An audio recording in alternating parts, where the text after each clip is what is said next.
बिस्मिल्लाहिर्रहमानिर्रहीम। अस्सलाम वालेकुम टू एवरीवन। उम्मीद वासिक है कि आप सब खैरियत से होंगे। आप लोगों के साथ आज टॉपिक डिस्कस करना है the relationship between parents and their children. और ये रिलेशनशिप बेस करता है दो चीज़ों पे, good attitude versus bad attitude. आपका एटीट्यूड मैटर करता है आपके बच्चे की लाइफ पर। एज अ पेरेंट आपकी ड्यूटी है कि आप हमेशा अपनी लाइफ में गुड एटीट्यूड को प्रेफर करें। हमारे पास इस तरह की फैमिलीज़ होती हैं कि घर में बहुत अच्छा माहौल होता है, बच्चा उस चीज़ को अडॉप्ट करता है और वही अपनी लाइफ में अप्लाई भी करता है।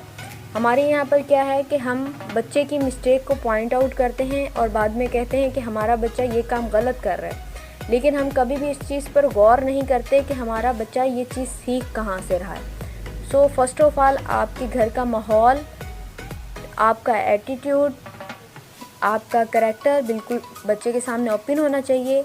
बच्चा जैसे जो चीज़ देखे, जो आपसे सीखे, वही अपनी लाइफ में अप्लाई करे।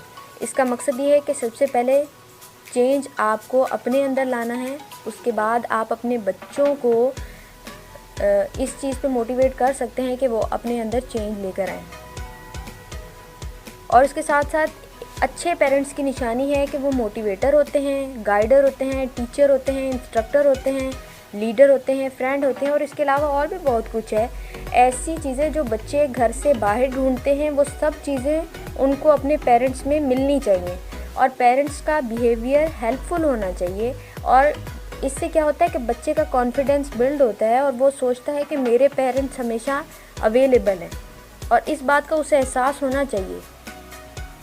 उसके साथ साथ आपको एडवाइज़र होना चाहिए। आप बच्चे की गलती को एक्सेप्ट करें और उसे एडवाइस दें, ना कि आप उसको क्रिटिसाइज़ करें, ना कि आप उसको तनकीद का निशाना बनाएं या उसे टॉन्ट करें बात बात पर।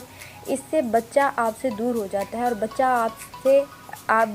बच्चे की जो अटैचमेंट होती है आपके साथ, वो आहिस्ता आहिस्ता ख़त्म हो जाती है। बच्चा आपसे शेयरिंग नहीं करेगा। और मेरा मानना ये है कि जो चीज़ें बच्चा बाहर तलाश करता है, वो सारी उसको उसके पेरेंट्स में मिलनी चाहिए। जब आप अपने बच्चे के साथ फ्रेंडली बिहेवियर रखेंगे तो वो अपनी सारी बातें आपके साथ शेयर करेगा और अपना सॉल्यूशन भी आपसे ही लेगा। लेकिन हमारे यहाँ एक डिफरेंस बनाया जाता है पेरेंट्स और बच्चों के दरमियान, और उसका नुकसान हम लोग देख भी रहे हैं अपनी लाइफ में। और बाद में हम दूसरी चीज़ों को दोष देते हैं कि फ़लाँ चीज़ की वजह से हमारा बच्चा हमसे दूर हो गया है, लेकिन ऐसा कुछ नहीं होता है। वो सारी चीज़ें हम अपने घर से ही बच्चे को दे रहे होते हैं, जिसकी वजह से वो हमसे दूर हो रहा होता है। आपका जो बैड बिहेवियर है वो आपके बच्चे की पर्सनालिटी को ख़त्म कर देता है, उसको एहसास कमतरी का शिकार कर देता है। उसकी सेल्फ़ स्किल्स जो होती हैं वो बिल्ड होने के बजाय आहिस्ता आहिस्ता ख़त्म होने लगती हैं, और वो हमेशा एक डिस्ट्रेस में रहता है, हमेशा एक कन्फ्यूजन का शिकार रहता है, ठीक है। और अपने जो लाइफ के गोल्स हैं उन पर फोकस नहीं कर पाता, ठीक है। और उसकी ज़ात जो होती है वो बिखर कर रह जाती है।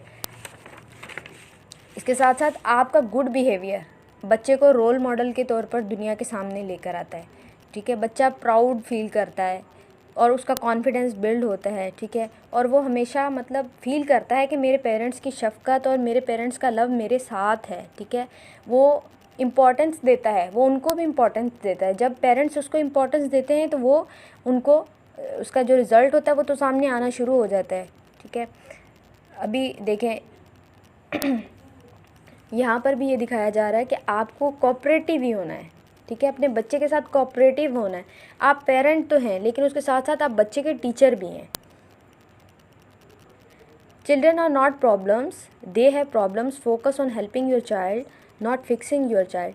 बच्चों के साथ प्रॉब्लम्स होती हैं, हमें प्रॉब्लम सॉल्विंग अप्लाई करना चाहिए और बच्चों के प्रॉब्लम को सॉल्व करना चाहिए, ठीक है। बच्चा ये फील करे कि मैं अपने पेरेंट्स को जब ये प्रॉब्लम बताऊंगा तो उसका सॉल्यूशन बताएंगे, ना कि बच्चा ये बताते हुए जो है डर फील करे कि नहीं, मैं अपने पेरेंट्स से जब ये बात करूंगा तो वो मुझे मारेंगे, मुझे डांटेंगे, ठीक है। और इससे क्या होता है कि बच्चा अपने तौर पर फ़ैसले करता है और वो फ़ैसले गलत साबित होते हैं उसकी ज़िंदगी में, और बाद में हमें एज अ पेरेंट नुकसानात उठाना पड़ते हैं। Live in such a way that if your children are ever asked for the definition of kindness, integrity and loyalty, they'll answer my parents। वही बात आ गई कि आप अपने आप को एक एग्जाम्पल बनाकर पेश करें कि बच्चा जब किसी को किसी चीज़ की एक्सप्लेनेशन चाहे तो वो अपने पेरेंट्स को सबसे पहले अपने सामने रखे कि मेरे पेरेंट्स ऐसे हैं। When a child can't calm down, they need connection and comfort, not criticism and control. अगर आपका बच्चा लाइफ में डिफ़िकल्टी फील कर रहा है, ठीक है, आप एज अ पेरेंट सजेस्ट करें उसके लिए कि उसको इस वक्त किस चीज़ की नीड है। हम अपने तरीके से बच्चे को ट्रीट करते रहते हैं कि जी नहीं, हमारी है ना बीच में आ रही होती है कि नहीं, हमने जो है बच्चे के बीच में एक डिफरेंस रखना है, हमने इसी तरह से ट्रीट करना है जिस तरह से हमारे पेरेंट्स ने हमें ट्रीट किया, और इस वजह से हमारा बच्चा हमसे दूर हो जाता है। उम्मीद है कि आप लोगों को कुछ ना कुछ यहाँ से रहनुमाई मिली होगी। चलिए मिलते हैं नेक्स्ट वीडियो में। अल्लाह आपका हामी व नासिर। Thanks for watching.